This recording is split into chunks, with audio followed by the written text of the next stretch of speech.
Hello friends, welcome to Abi's vlogs. നമുക്കിന്നിവിടെ കപ്പയും വൻപയറും വെച്ച് ഒരു അടിപൊളി തോരൻ ഉണ്ടാക്കിയാലോ. അതിനുവേണ്ടി ഞാനിവിടെ ഒരു കപ്പ ചെറുതായിട്ട് കൊത്തി അരിഞ്ഞ് കഴുകി വൃത്തിയാക്കി എടുത്തിട്ടുണ്ട്. കപ്പ എടുക്കുമ്പോൾ പെട്ടെന്ന് വെന്ത് പോകാത്ത കപ്പ വേണം എടുക്കാൻ. വെന്ത് പോകുന്ന കപ്പയാണെങ്കിൽ അതങ്ങ് കുഴഞ്ഞു പോകും. ഇത് തോരനാണ്, കുഴയാൻ പാടില്ല.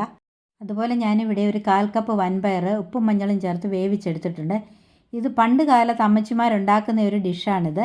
ഇതെങ്ങനെയാണ് ഉണ്ടാക്കുന്നതെന്ന് നോക്കാം. ഇനി ഈ കപ്പ നമുക്ക് ഒരു പാത്രത്തിലേക്കിട്ട് ഒന്ന് വേവിച്ചെടുക്കാം.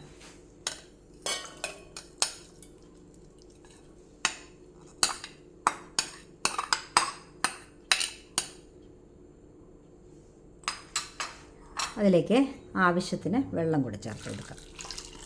നേരത്തെ വെള്ളം ഒഴിക്കണം. ഇനി ഇത് നമുക്ക് അടച്ചു വെച്ച് ഒന്ന് വേവിച്ചെടുക്കാം. കപ്പ വേകുമ്പോഴത്തേക്ക് അതിനുള്ള അരപ്പ് കൂടി തയ്യാറാക്കിയെടുക്കാം. അതിനുവേണ്ടി ഞാനിവിടെ 1/2 കപ്പ് തേങ്ങ തിരുമ്മി എടുത്തിട്ടുണ്ട്. അതുപോലെ 2-3 കൊച്ചുള്ളി എടുത്തിട്ടുണ്ട്. 4 അല്ലി വെളുത്തുള്ളി എടുത്തിട്ടുണ്ട്. ഒരു പച്ചമുളക് എടുത്തിട്ടുണ്ട്. ഇത് നമുക്കൊരു മിക്സിയുടെ ജാറിലേക്കിട്ട് ഒന്ന് ചെറുതായിട്ടൊന്ന് ചതച്ചെടുക്കാം. നമ്മുടെ കപ്പ ഇവിടെ തിളച്ചിട്ടുണ്ട്. വെന്തോന്നൊന്ന് നോക്കാം. കപ്പ വെന്തിട്ടില്ല. പെട്ടെന്ന് വേകുന്ന കപ്പയല്ലാത്തതുകൊണ്ട്. അല്ലാത്ത കപ്പയാണെങ്കിൽ ഇപ്പം വെന്തേനെ. ഇനിയിപ്പം ഇതൊന്നുകൂടെ ഒന്ന് നമുക്ക് അടച്ചു വെച്ച് വേവിച്ചെടുക്കാം.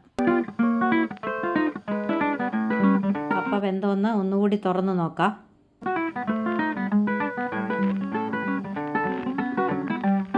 കപ്പ ഇവിടെ വെന്തിട്ടുണ്ട്.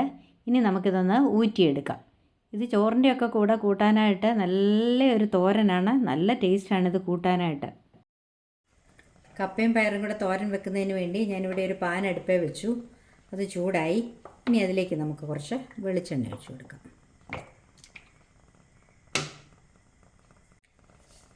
വെളിച്ചെണ്ണ ചൂടായി. ഇനി അതിലേക്ക് ഒരു അല്പം കടുക് ഇട്ട് കൊടുക്കാം.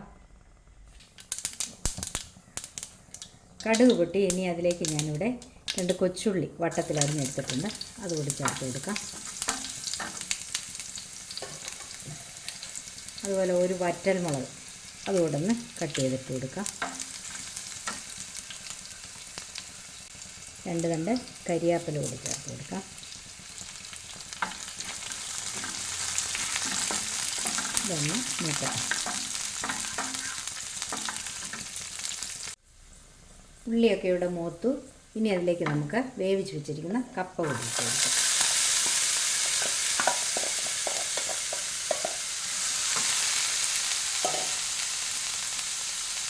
അതുപോലെ അരച്ച് വെച്ചിരിക്കുന്ന അരപ്പ് കൂടി ഇതിലേക്ക് ചേർത്ത് കൊടുക്കാം.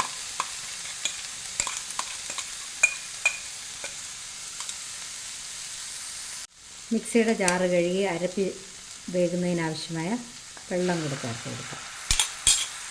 ഒരുപാട് വെള്ളം വേണ്ട. അരപ്പൊന്ന് വെന്ത് വെച്ചാൽ മതി. കപ്പ വെന്തതാണ്.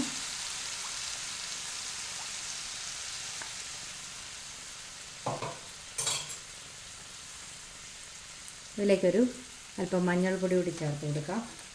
അതുപോലെ ആവശ്യത്തിന് ഉപ്പ് കൂടി ഇട്ട് കൊടുക്കാം.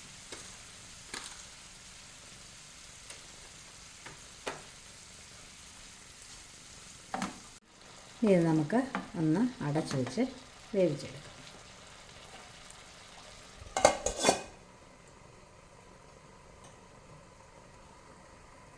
നമ്മുടെ കപ്പയും പയറും തോരൻ ഇവിടെ റെഡി ആയോ എന്നൊന്ന് നോക്കാം. വെള്ളമെല്ലാം പറ്റിയിട്ടുണ്ട്. അരപ്പ് വെന്തിട്ടുണ്ട്. ഉണ്ടോ? ഇനി ഈ സമയത്ത് നമുക്ക് നമ്മൾ വേവിച്ച് വെച്ചിരിക്കുന്ന വൻപയർ കൂടി ഇതിലേക്ക് ചേർത്ത് കൊടുക്കാം. പയർ ഇവിടെ നന്നായിട്ട് വെന്തതാണ്. വേവ് കുറവുണ്ടെങ്കിൽ അരപ്പ് ചേർക്കുന്ന കൂട്ടത്തിൽ ആ പയറൂടെ ചേർക്കണം.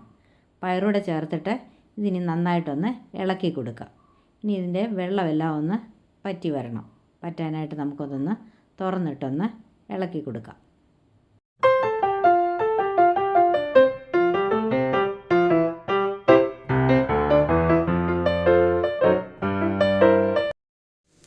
നമ്മുടെ തോരൻ ഇവിടെ റെഡി ആയിട്ടുണ്ട്. കണ്ടോ? ഇനി നമുക്ക് ഇത് തീ ഓഫ് ചെയ്ത് വാങ്ങി വയ്ക്കാം. അപ്പോൾ വളരെ എളുപ്പത്തിൽ തയ്യാറാക്കാൻ പറ്റുന്നതും നല്ല ടേസ്റ്റിയുമായിട്ടുള്ള ട്രഡീഷണൽ തോരൻ ഇവിടെ റെഡി ആയിട്ടുണ്ട്. ഇതുപോലെ എല്ലാവരും ഒന്ന് ട്രൈ ചെയ്ത് നോക്കണം.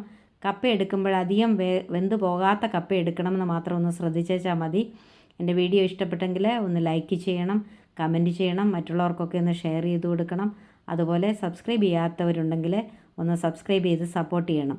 ഇനി മറ്റൊരു വീഡിയോയുമായി കാണാം. Till then bye bye.